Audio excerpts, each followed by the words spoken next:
Hey, this is Hutchin Hunting Podcast. And yes, this is Bruce Hutchin, your host. And we're heading to Western Nebraska and we're going to connect with Grant Hatch. Now, Mr. Hatch is a dog man, he is an outdoorsman, but I wanted to get him on the show because he knows something about labs and he's got a great business, Big Cotton Retrievers. So, Grant, welcome to the show. Oh, by the way, he is co-owner because he has a wife named Sherry. That's the other co-owner. That's right. She's the Braves. So anyway, welcome to the show, and I look forward to you sharing, what it takes to get a dog that can hunt, retrieve, and be a companion. So take us down, what you do, why you're doing it, and how you're doing it. Okay. Well, we never really set out to become breeders. It kind of picked us. I had purchased a $400 dog, and I thought that was outrageous out of a newspaper up in Bridgeport. And I was excited. I just moved back from Colorado to Nebraska. And my son actually suggested I get something to hunt with. And I've elk hunted, bear, deer, elk, all that stuff. But I've always had a affinity for upland birds, and then my brother would take me duck hunting 4 or 5 times a year, and I really enjoyed it. But I found myself back in Nebraska. My son suggested a dog. We went and bought this $400 dog, and I thought that was outrageous. And I got her home, and I started working with her, and I read Water Dog by Richard Walters, which it's, I think if you ask on any forum, what should I get, 99% of the people are going to say Richard Walters Water Dog. So we read that, and about halfway through I thought, well, I can figure this out on my own. So bought a bunch of bumpers and a whistle and an e-collar, and went to town. And she was good enough for me.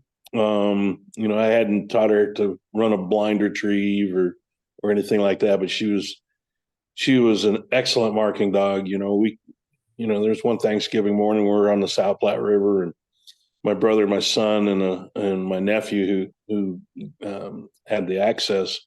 We set up, and we were just covered up with ducks. It was just ridiculous, and it was about the second turn, and this flock of like 30 or 40 is working us, and somebody asked if I was going to call the shot. It was such a cool experience, and I called the shot, and we rained out 7 or 8 ducks, and they landed all over, and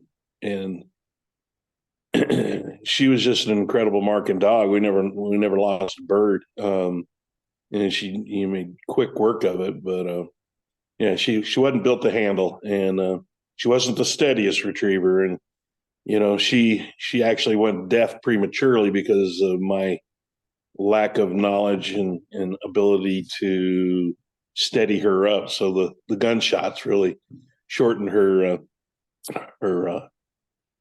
her ability to hunt, later in life, because she couldn't hear. But anyway, I had a buddy. He said, if we're going to keep hunting, the dog needs to be steady and retrieve the hand. And he gave me the phone number of a guy up in Baird, Colorado, or Baird, Nebraska. And sure enough, I called. He had room. I took and dropped her off, and yeah, that was a tough decision. But at 3 years old, I wasn't sure. I thought she was, pretty intelligent dog, and that she would, learn, and she did. I mean, she came home much better than I had left her.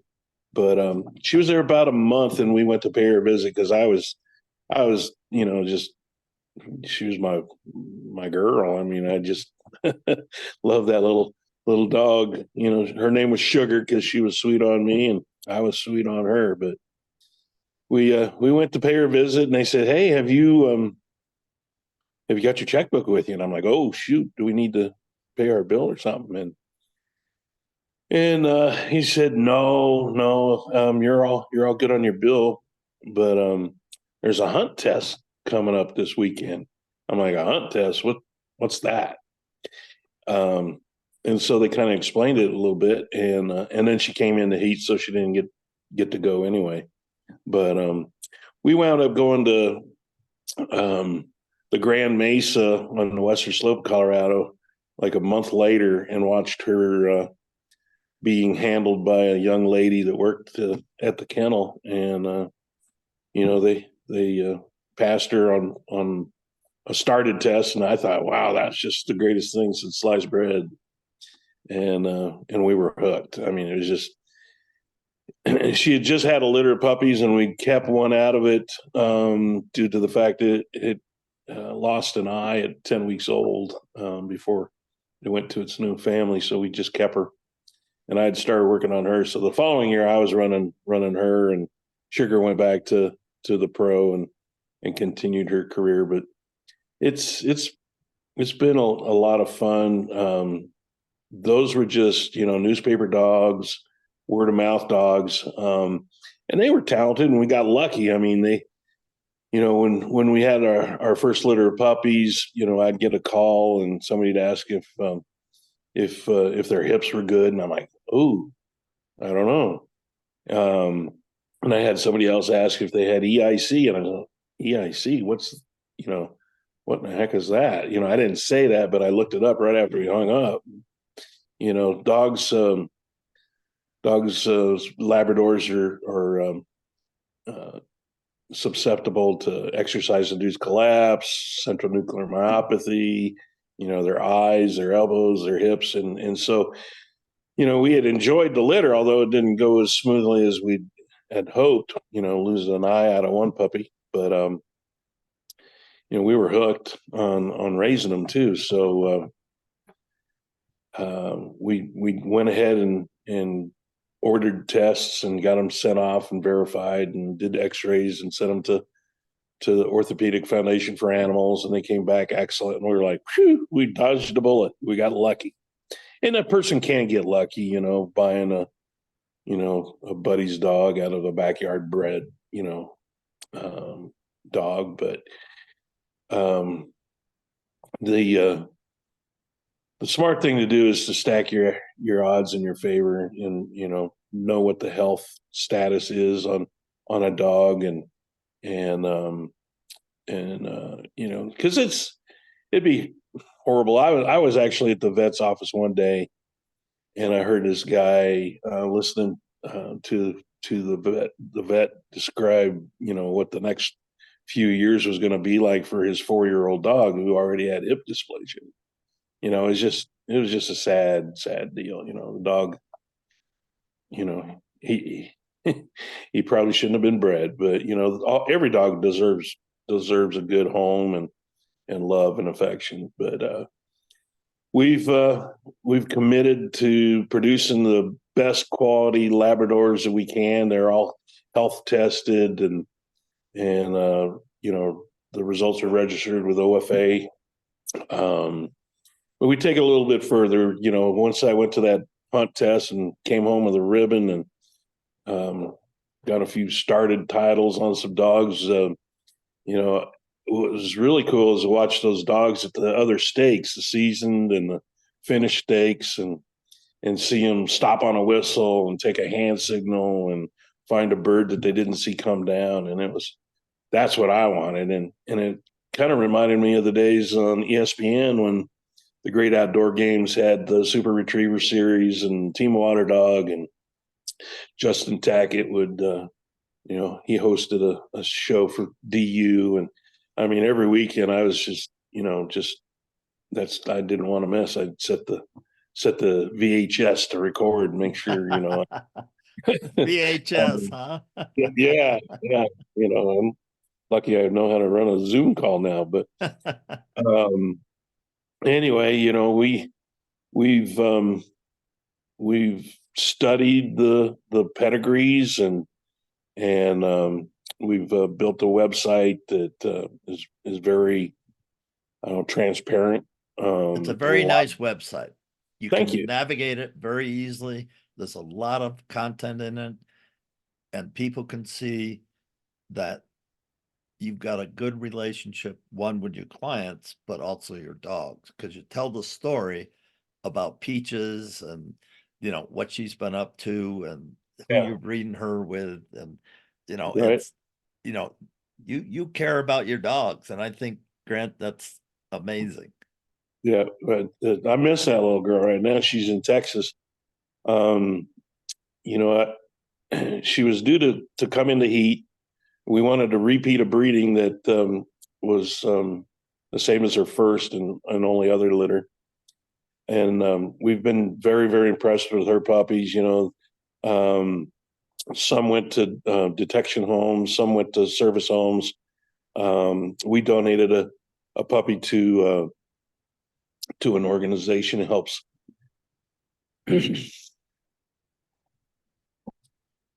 Sorry. Are you okay? Yeah, just a little emotion. Helps vets cope Yeah. with PTSD. Yeah. So what's the story behind that? You got all emotional on me. So just Yeah. tell the listeners why you're losing it right now. um, when I lived in Glenwood, my son was involved with a Boy Scout troop, and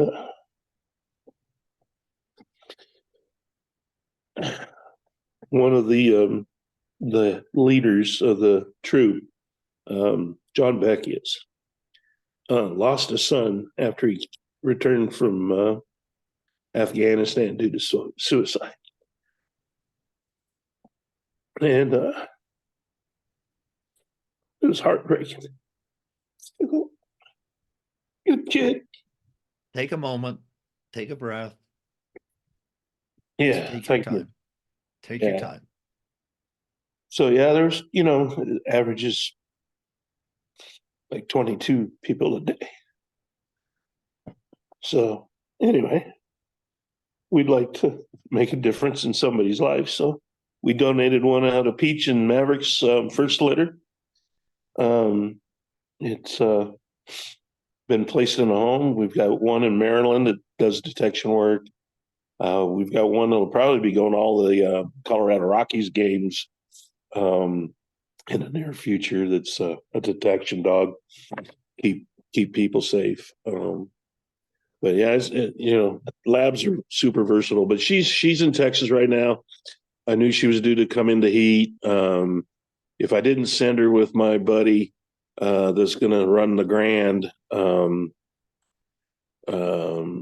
I would have had to make a trip down there myself and to get her bred because that's where the stud dog was. But it worked out perfectly. So we went ahead and entered her in the Grand, and she was in heat, and they bred, and she's actually going to run the Grand in 2 weeks, and in Georgia, and hopefully we'll get all the way through this time. She ran it last fall and was seconds away from passing. She had made it clear to the 5th series and went out on the upland test. So that was unfortunate, but I'm super proud of her. And then 2 weeks later, we ran her in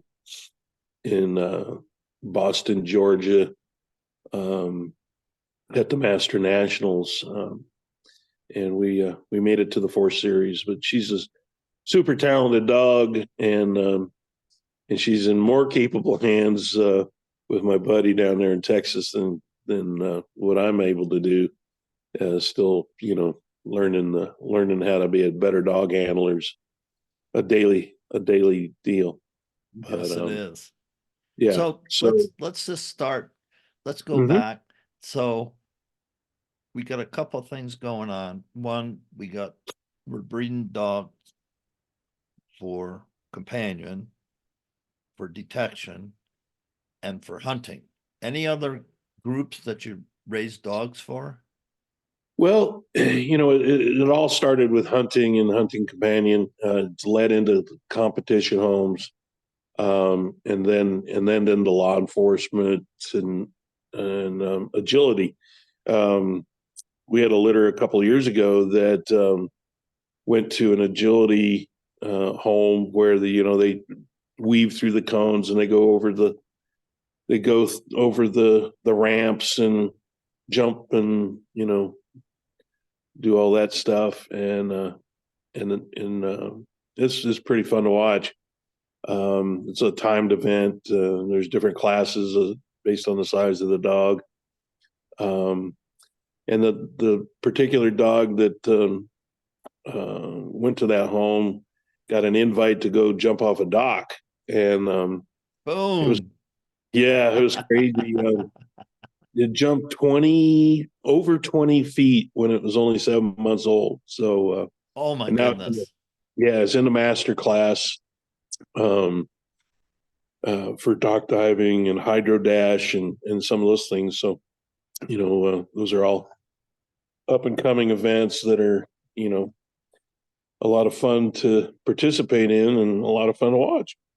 Excuse Now me. let me stop on the jumping or whatever.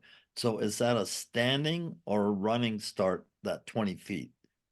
Running start. Yeah. I'm not sure how far they gotta to go to build up a head of steam. Some are faster than others. Those Belgian Malinois are really good at it, but yeah, it's a running jump, and they have different. I don't know all that much about it, but they have jumping for height, distance, and then they also have one where they jump, grab the object, the bumper, and then it's a timed event on how fast they can swim back and come out of the water. So there's a lot of different stuff there. So Yeah, because I remember with Alex, mm-hmm. as I told you, my Springer that I went through college with, and I would get him, and just on a dock, I don't know how long a dock is, but I'd throw the bumper out there. Is that what you call them? Yeah, The bag, the little bag, retrievable bag. Yeah. So I'd throw that out and he'd be waiting and just quivering, waiting to excitement. explode. And then I'd send him. And then it was just amazing. He would just launch and literally fly. I mean, I'm not saying it was 20 feet, but it was pretty impressive because my buddies, as I told you, they were running labs and Chessies and Goldens. And Alex was just fearless. And the best, I got to share this story. So we're out pheasant hunting, public land, pheasant hunting, and I just knew him and I just let him go and he'd go find the pheasant and I know when he get birdie. And then, I'd get ready. And this pheasant just ran and then went off a stone wall. He just kind of went off a stone wall, and Alex was right behind him because he wasn't flying. He just hopped up to the stone wall and was going to launch or whatever, and Alex caught him in the air. Yeah. He just launched himself, and I'm going. I never shot. He comes back with the bird, and you know, drops the hand. I think that's what you call it. And I went, oh man, if I had a video, Yeah. just it just those two things from that dog, and that's why I put a couple bucks into him to somebody to you know give him get him out of first grade like I had him at, Yeah. get him at Right. least in the high school. Yep. Yep. But Yeah. dogs are Last so weekend we great. came home with our sixth hunting retriever champion. That's the hunting retriever club's highest. Well, it's not the highest, but it's the highest level is a grand hunting retriever champion. So we made our sixth hunting retriever champion last weekend, and then we began running some AKC events 3 or 4 years ago, and we've qualified twice for the Master Nationals. We've got 3 master hunters and a couple junior hunters, a senior hunter. So, but yeah, those tests and stuff just kind of occupy your time during the off season when you're not hunting, and stories like catching birds out of the thin air and those are the big things that matter and that you hope you never forget. Well, the memories, I can't. Yeah. When I was telling the story, I know right where I was, and Mhm. I was knowing that he was on the rooster, and then he popped up, and I didn't even shoot because Alex is in the air right behind him. Yep. Yep. I have almost the exact same story with Sugar. And the last day of the season, she wasn't even a year old and flushed a rooster. I had no shot, and she pursued it like 200 yards and then set its wings to land, and she grabbed him. She just rolled him Yeah. up. Yeah, and he's right over there on the wall. I mean, and that's the nice thing, folks. If you're hearing this for the first time, or you remember when you were a kid, or you raised some dogs, I will only hunt upland game, ducks and geese with dogs. I won't do it without dogs because there's something magical about seeing a good dog work, your dog work, and it's just, it's a magical type of thing. So, if somebody's really interested in, finding more about Big Cottonwood Retrievers, how do they get a hold of you, Grant? Okay. Well, we're on Instagram, Facebook, and then we've got our website. Um, those are the easiest ways to do it for sure. And what's your website? Um, www.bigcottonwoodretrievers.com. That's it. That's simple. Yeah, it's kind of long. Yeah, that's okay. We That's started, I okay. couldn't even spell retriever. And if you go to his website, he does have dots, the whole country in Alaska. They're all over. Yeah, And for I think doing this for only 10 years, I think myself, my 2 cents worth, you love these dogs so much, and the people understand what you're doing, and you're doing it so well. There's nothing but, good things ahead for you and Sherry in your business. Well, thank you. Yeah, we really enjoy it. We really do. And I'll just say one thing about hunting with a dog. There's nothing better than hunting with a well-trained retriever, and there's nothing worse than hunting with one that isn't. And now I know the difference. And I think, unfortunately, we've all been there where the guy says, "Oh yeah, I got this great lab or whatever dog. Mm. Oh yeah, he's really good," and just a basket case. It's just a train wreck. Yeah, I hunt with a couple of doctors that have some of our puppies, and I mean puppies. There's I think one's 6, another's 4, the other one's 3, but they're always puppies to me. But I usually go to the opener in South Dakota with them, and once in a while they'll have another friend that joins us, and there's nothing worse than a guy yelling at his dog, every 20 feet because it's out there flushing birds, way ahead of the walkers, and the blockers aren't even getting shots. So yeah, No, whether it's upland or sitting in a dog blind, there's nothing worse than a whining dog, that's for sure. But yeah, it's just, it's there's a difference, folks. And, if you got Bucky and he's your pet, he's your friend, and you love hunting with him, God bless you. But don't invite your best friends with him. If that dog isn't steady, retrieve the hand, and will pay attention to what needs to be done. And, yeah, yeah. because on the dark side, it'll ruin the hunt for everybody. And plus, you'll never get invited back. Yeah, that's the real problem. Yeah, you won't get invited back. You might be able to, but your dog's not going to be able to. Yeah, I've hunted on some preserves where they're like, you and your dogs are welcome to come back, and that's because of a well-trained retriever, and Right. it's a beautiful thing when they are. Yeah. It's music, it's artistry, it's, once they get, I call them birdie, once they start getting birdie and you can read your dog, the anticipation, and then if I can do my my end of the market and not miss, Right. and have my dog look up, Alex would look up at me and kind of, oh, what was that about? Yeah, I wanted to retrieve that. Yeah. So when you think about the dogs, what recommendations do you have for people? One, if they're gonna buy a dog for hunting, and then we'll talk about companionship next. Okay.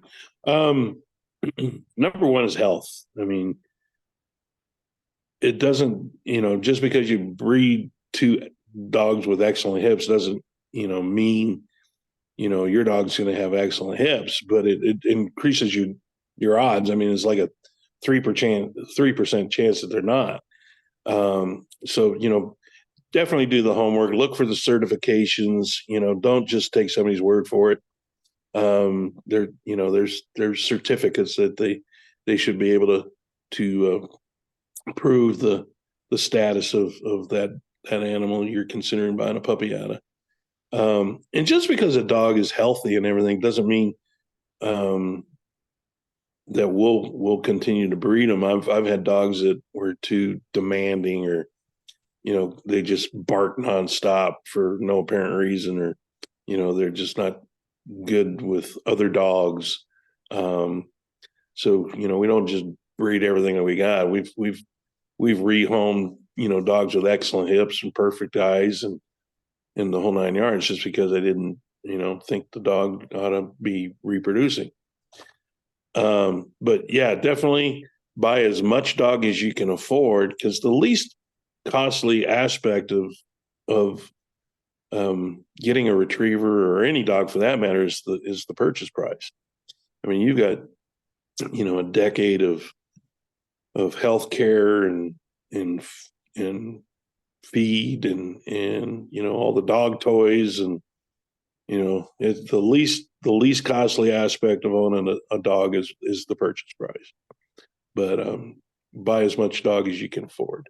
And titles have a lot of play in increasing your odds too. So dogs that have, I know there's other breeders that they buy these dogs with all these great names in their pedigree, and I mean, all mine are too. Every dog and grand dog and great grand dog has got a title. It's proven its worth and its abilities. But there's breeders out there that, yeah, they've got all the pedigrees, but they haven't done anything with theirs. They're living off the accomplishments of others. But proof is in the ribbons on the wall and the letters before and after their registered name, and the bigger the title, the more apt that you're going to be proud to have a dog out of, or a puppy out of that dog. So, and what are we talking about price wise for a solid dog? It's crazy that the dog I bought 13 years ago, Sugar, was $400, and I thought that was a lot, but now it's commonplace to see $800 to $1,000 for two guys that got together and put their dogs together, and they have no health clearances, they've got no proof of anything, so they're backyard bred, and they're commanding $1,000, $1,200. It's ridiculous. But if you want a first of all healthy, but a well titled dog, the higher the titles, the odds you're going to get a puppy that you're proud to own is goes up exponentially. we breed primarily to Grand Hunting Retriever Champions, Master Hunters, Master National, Hall of Fame dogs, and it's in the pedigree's full of them. So it's, merging, lines together is one of the things I really enjoyed doing. We've got some old school pedigrees in our breeding program. We've got a lean Mac granddaughter, a great granddaughter. We've got a dog named Grady in a lot of our pedigrees, a dog named Esprit Out of the Woods Tiger, who was a great producer, although his field trial career was cut a little short. But we've got a lot of blended pedigrees where we've put some of the best hunt test dogs up against field trial pedigrees and produce puppies out of both. So we've got some pretty impressive pedigrees. National amateur field champs, national field champs, lots of grand dogs. Hopefully, I can take some of my hunting retriever champion females and turn them into grand dogs as well. And that's what we're aiming for, is to produce puppies that anybody be proud to own. And what does that cost me? What's my? I took a deposit for a $2,500 puppy this morning, and Okay. it's a 3-time grand champion, master hunter, MNR, and then my dog Peach, who's a hunting retriever champion, master hunter, is qualified, didn't pass, but qualified for the 23 master nationals. And we're not focused on that this year. This year we're focused on trying to get a grand champion designation or title on her. So she's very, very capable. Last year she went 6 out of 7 master tests to qualify. My other dog that just got her HRCH title this weekend, she was 6 out of 8. So very, very consistent, solid dogs. But because she doesn't have a grand title, and the boyfriend we're planning to use for her doesn't, those puppies are going to be around 1,800. So we just had for around $2,000 you can get in the game with a solid dog. Yeah, a very solid dog. Yeah. And we've the word of mouth is grown so fast. I never imagined we'd be getting so many calls. Hey, my buddy, and my brother, and and a lot of repeat business, unfortunately, already in some cases where a dog has been hit by a car, and they didn't think twice about coming back to us. So, and we try to stay involved and up to speed, and we set up a page on Facebook where anybody that gets a BCR dog can post their accomplishments, or just whatever they want to do. Just dogs being a goofball, and take a cute picture or whatever. I mean, it's a lot of fun. We try to stay involved, and we like that aspect of it a lot. I get invites to hunt, all over the country now, because of the puppies we're producing. So it's rewarding in that regard. But by staying in touch with them too, we know which breedings that we ought to consider repeating, and so it's more of a, I don't know, confidence thing. What you're putting out, when you've done it before. How about Hope companionship? Hope that makes sense. Yeah. Companionship? This the companionship. People say, Mhm. hey, I want a lab. I had a lab when I was a kid. I Mhm. want a lab for my kids growing up, or I'm older. I'd love to have a dog. And unfortunately, I'm the caregiver for my wife, so it wouldn't work. just wouldn't. Yeah. But I'd Yeah. love to have, either a lab or a golden retriever, Yeah. just to And you be a might, companion. sure. And there's breeders out there that will rehome their dogs that are no longer being bred. We try to do it younger where, they're still going to enjoy 4, 5, 6 years of good hunting yet. I've got one that, once she recovers from her last litter, then, we're probably going to look for a home for her because she's a wonderful dog. Great in the house, great around other dogs and people. And, she doesn't kill any cats. That's an Her inside mom, joke, though, holy folks. That's an smokes. inside joke. Yeah, we used to have chickens when we got out here because we enjoyed the farm fresh eggs. But her mom, oh my word! I mean, if all the chickens didn't get put up, you knew it. You could come out the door and there'd be a pile of feathers. So, and she lived up to her name. Her name was Trouble, and boy, she fit to it. She fit it to a T. But some of our vetting, I really tried to shy away from a pet only home, unless they're very, very active in the outdoors, and maybe they jog, or they camp every weekend, and they've got young kids that are super active families. And we'll make an exception every once in a while, and then there's some where it's absolutely that's not a good fit. And we've evolved.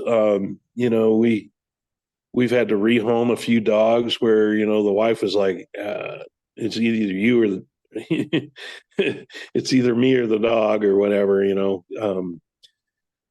They weren't happy with the husband deciding on getting a new companion. But and we've had older gentlemen that thought they could handle um these race cars that we put out in some of our breedings, but we wind up finding the appropriate fit with taking that dog back and rehoming it and giving him something a little lower key, and some of our breedings with the NFC pedigrees, they can be pretty hot. We've got one now, just ran her second Derby in I think it was in Missouri, and already got a jam. And I don't know a whole lot about field trials, but it's predominantly a black lab community, and this one happens to be a chocolate female. So we're kind of excited, and they're very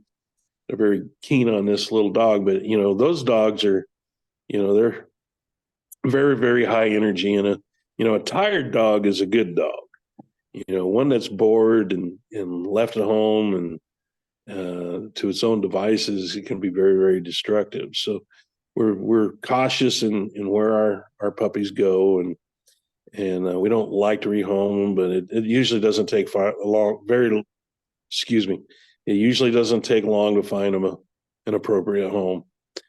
So we like to have those telephone conversations with people to make sure it's a good fit. It's got to be good for you, good for me, good for the puppy.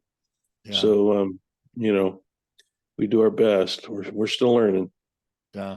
And folks, take that to heart, because everybody says, like myself, I'll just use myself, in my fall hunting adventures, I'd love to have a companion, just because I drive a lot of miles and I hunt a lot, but I'm hunting over other people's dogs, which is fine. But I'd sure like to have my own dog so I could sneak out here and bust a bird. And I mentor kids. So it'd be nice to have a dog that I could take and help this young kid learn how to hunt with my own dog, not going to a preserve or whatever and, hunting over Right. their dogs. Nothing wrong with that, but, I would prefer that. And so, and just the companionship, because like I said, I am a caregiver, so I spend a lot of time alone, and it'd be nice to have a dog go on my morning walks with me, and Mm-hmm. and go work them out, at the lake and do the things that, I like to do, uh, and just You being with, bet. being with a dog, um, helps. And I know so many people have service dogs in Colorado Springs where I live. We got, I don't know, 20,000 veterans, and Oh, a lot of them have issues. oh yes. I served, and I have anxiety issues for a lot of different reasons, but that's one thing, that I might be a candidate to have a dog. That's exactly when I got choked up earlier. Is the PTSD from serving our country, and Right. I wish there was more being done to help those veterans. Yeah, because it's just, and I'll just say this really quickly. It's just, we live in an insane time where we're not valuing the people in this country that put themselves out there for this country, and we're throwing them under the bus. It's wrong. Absolutely. And if anybody doesn't like that, hutchonhunting@gmail.com. Let me know. Hutchonhunting@.com. You know, I'm on all over social media, but that's my First Amendment right to say that we can do better We for our can. people. We can do We, better. good. Now, what does your wife, she is the co-owner of Yep. Big Cottonwood. So what does Sherry do? She keeps me from spending all my money on entry fees. I um, like her already. yeah, I mean, I could run every weekend. I just absolutely love it. I look forward to duck season when I'm in the hunt test season. I look forward to hunt test season at the end of the duck season. So, it's a great way to keep your dogs fit and tuned up. And I mean, we don't scramble to get ready to figure out what dog we're going to hunt or if the dog's in shape or not. So, um, now she does the books. In fact, a quick story. The year that we had, I think 10 litters, we were notified. We weren't, it wasn't requested. It wasn't, optional. We got notified that the American Kennel Club would be sending a field representative out to our facility. And I'm like, oh God, did somebody turn us in for something? And I made a few phone calls to, breeders that I know. It's kind of a small community, and I point people in other breeders' directions all the time. I did yesterday for two puppies that the guy still had that are approaching 8 weeks of age. So anyway, long story short, the AKC rep comes out, and it's just a long kind of nervous interview. I mean, they look at the facilities, they check the dogs, and then they sit down and they go through the whole record keeping portion of being a breeder. And we can tell you on litter number 5, dog number 7, who bought it, and all the information. And then they ask, what about this litter and this puppy out of that litter? And we passed with flying colors. In fact, when she got done, she closed her book and she asked us if you've heard of the Bred with Heart program. And I'm like, no, we're just doing what we think we ought to do. And well, it's a program. She explained the program, and I mean, we're already doing all that thing. So we've got the ag designation now. We filled out a form or something, and it didn't change anything that we do. And then we're looking at another one, breeder of merit, but we're already doing all those things too. But I leave that kind of forms and record keeping to her. You know, she registers the litters, and of course the caregiving. She's definitely an excellent caregiver. We had a litter last fall and it was the first time we've ever had a puppy injured, and it got its leg broke, and so there was a lot of care there that was above the norm. And then we had another puppy that was rejected within, hour, 2 hours of when it was born, and my wife and my stepdaughter cared for that puppy and fed it and nurtured it every 4 hours for the next 6 weeks. And it could have been just as easy to take it it could have been easier to just take it to the vet and, euthanize it. But, we try to treat puppies like they're part of our family and they're going to stay with us. And, we want to raise them like they're going to be ours. And that's kind of our attitude and our approach. And it's not uncommon for people to respond after, getting a puppy home with, this puppy's never had an accident in the house, or, it slept all night. It tells me when it wants to go out. I mean, it's really not uncommon for us to hear those types of things. So that's cool. It makes the puppy stage a little easier. I wish it was a longer stage because it just grows so darn fast, and all that cuteness is, is what we love, and we take lots of pictures, of course. But we post a video every week on close to their birthday, maybe give or take a day.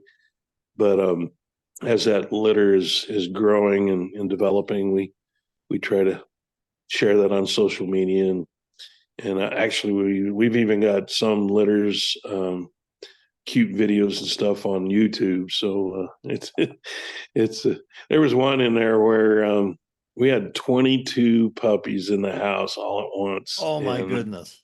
And it was like January or February, too cold for the puppy barn. And it was like 3:00 in the morning. We're out here changing puppy pads, and it was a zoo. So I think that one's up on YouTube. But yeah, it's a lot of fun. But yeah, dogs are better than people. Yes, they are. We're more loyal, that's for sure. So we got 30 seconds to, why don't you just wrap up, Grant? Again, tell people how to get a hold of you and how to reach out to you. Okay. I text and the thing I really enjoy is the phone calls with, well thought out what you're looking for in your puppy when you call. But I can be reached at area code 308-289-6851. If you're going to Lake McConaughey, swing on in, and I'll put the Rottweiler up. So it's safe to get out of the car.